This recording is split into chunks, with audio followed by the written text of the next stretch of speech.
O Senhor esteja convosco. Ele está no meio de nós. Proclamação do Evangelho de Jesus Cristo, segundo São Marcos. Glória a vós, Senhor. Naquele tempo, um leproso chegou perto de Jesus e de joelhos pediu: se queres, tens o poder de curar-me. Jesus, cheio de compaixão, estendeu a mão, tocou nele e disse: eu quero, fica curado. No mesmo instante, a lepra desapareceu e ele ficou curado. E então Jesus o mandou logo embora, falando com firmeza: não contes nada disso a ninguém.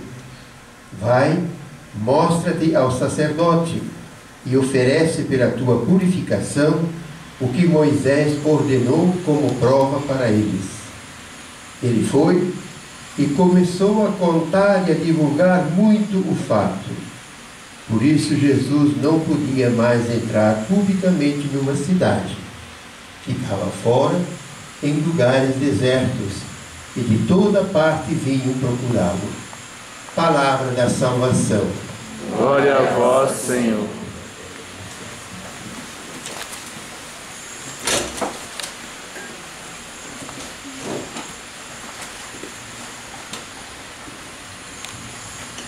Muito bem, agora ouvimos a palavra de Deus, acabamos de ouvir, e não mais talvez esteja soando dentro do nosso ouvido, mas é preciso carregá-la, levá-la para dentro de nossa vida, do nosso coração.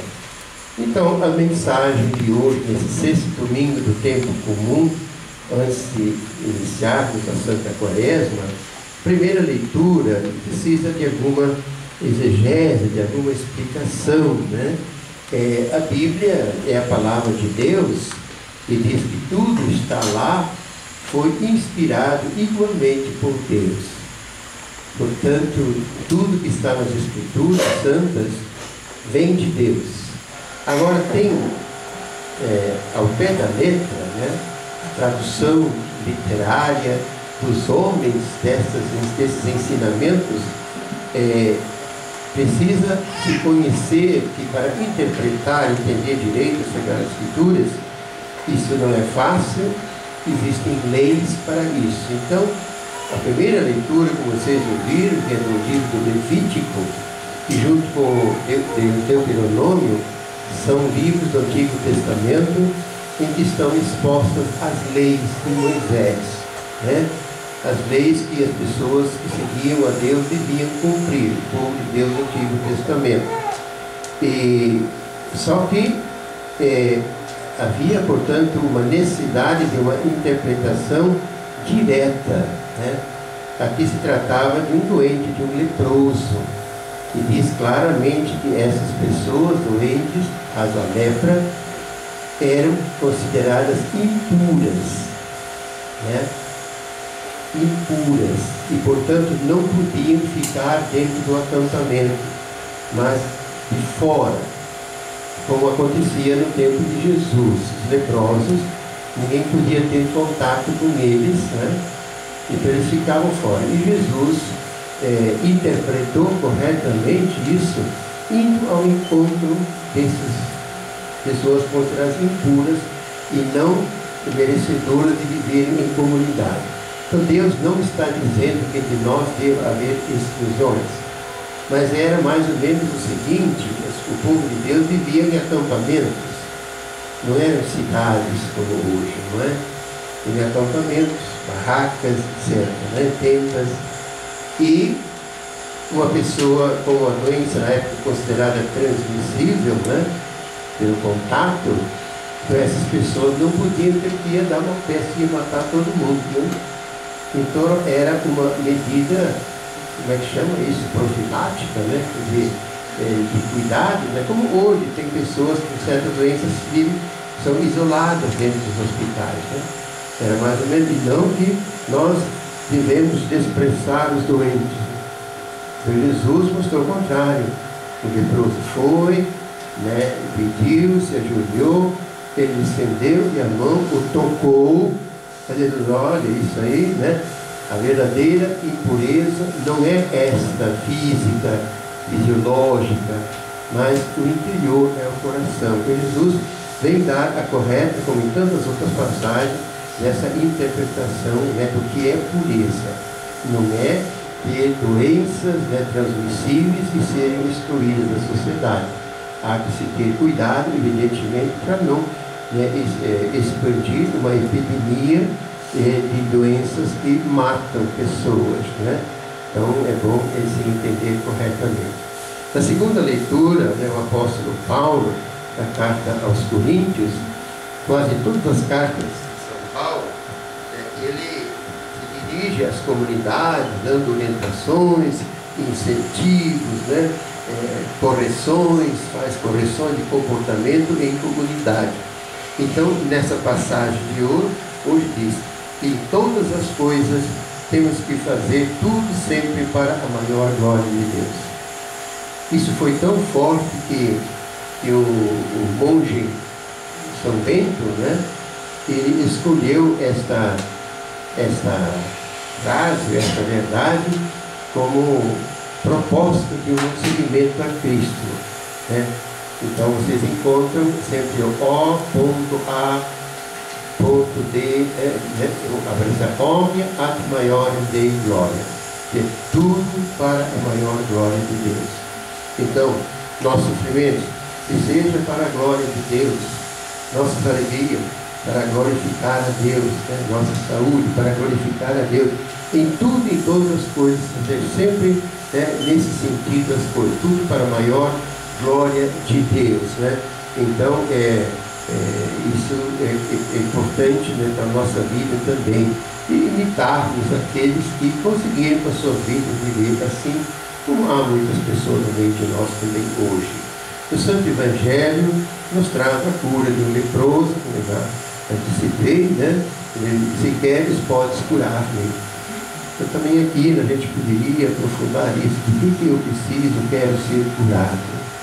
Começamos a palestra, a semana que eu preciso ter mais saúde, mais plenitude de vida. Que coisas estão atrapalhando, né, o meu seguimento a Cristo e a minha ação missionária, né, como discípulo missionário, né? Que eu preciso corrigir, que eu preciso me curar, né, o ser curado. E sempre ir a Jesus, né, diante dele, reconhecendo a sua divindade. Esse homem se aproximou e se ajoelhou, né? Um gesto concreto do reconhecimento da divindade de Jesus, né? Então, Jesus disse, claro que eu quero, fica curado, né? E curou, né, aquele homem dessa doença. E aí disse uma coisa, ó, não fica falando por aí, né, porque eu fiz isto. Também fica de novo uma coisa assim, mas por quê, né? No mês passado diz que os demônios sabem, né? Então mandou os demônios ficar quietos, não dizer quem ele era. Por quê? Porque não havia chegado ainda o momento dele mostrar que ele era Deus, com os milagres, né? Então esse aqui é um sinal de Deus, curou. Então se você vai falar, todo mundo vai, que ele é o Filho de Deus, né? E ainda não era o momento, como também para Nossa Senhora, quando intercedeu pelos noivos em Caná, Jesus falou, mulher, não é, né, minha hora não é chegada. Mas ele atendeu assim mesmo o pedido de Nossa Senhora. Então ele proibiu esse cara fazer. E aí nós vemos, né, algo tão comum nos seres humanos, né? Olha, isso é segredo, não fala para ninguém. No dia seguinte toda a cidade sabe, né? E ele foi falando isso, né? Falando tudo para todo mundo, né? Então, isso fez com que Jesus não pudesse mais se apresentar ali. Ele, de alguma forma, não foi um impedimento radical da missão de Jesus, mas Jesus teve que se esconder um pouquinho, a não aparecer, para não correr atrás de milagres, né? E coisas desse tipo, né? Chegaria a hora, né, depois do batismo, né, da unção do Espírito Santo, que ele vai, então, realmente manifestar a sua divindade, né? E que hoje são destacados no Rosário, né, nos mistérios luminosos pelo Papa João Paulo II, São Paulo II, né, Paulo, né, aqueles momentos em que a divindade de Jesus se manifestou, né? Assim, se manifesta pela Eucaristia. é outros mistérios, né? A divindade de Jesus. Só Deus pode dizer que esse vinho agora é corpo, é sangue de Cristo. Que esse pão agora é o corpo de Jesus, né? Ressuscitado de Jesus, né? Então, precisa sempre entender essas coisas assim e buscar. E vou terminar lembrando o salmo responsorial, que sempre nos dá uma dica litúrgica para essa semana. Senhor, sois para mim alegria e refúgio. Vamos tentar vivenciar isso essa semana, né? Jesus tem que ser a nossa alegria maior. Deus em nós tem que ser a nossa alegria maior. Sempre. Então, Deus é alegria para nós, mas também refúgio. Nossos problemas, dificuldades. Na minha experiência sacerdotal de tantos anos já, eu vejo assim, que as pessoas às vezes estão com problemas, dificuldade e tal. A primeira coisa que fazem é se afastar de Jesus, é se afastar das comunidades, é se afastar dos seus diretores espirituais, né? E aí sozinhos ninguém aguenta o peso desse mundo. Então ele é um refúgio. Que bom, quão suave, né? Bom é estar com Deus sempre, né? Então busquemos, façamos Jesus o nosso refúgio para tudo, todas as circunstâncias e situações. E também a razão maior da nossa alegria cristã. De pé vamos renovar a nossa fé. Creio em Deus, Pai Todo-Poderoso, Criador do céu e da terra, e em Jesus Cristo,